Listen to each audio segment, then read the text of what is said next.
In a split-second decision driven by instinct and survival, the officers opened fire, ending the threat and, tragically, Johnson's life.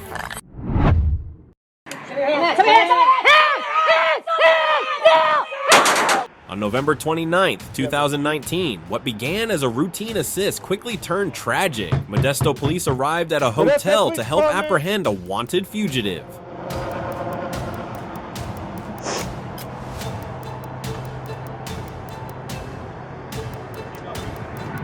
What?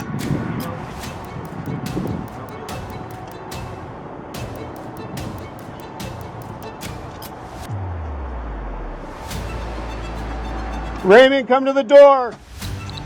Show your hands. Hands. Walk out. Come out. Walk out.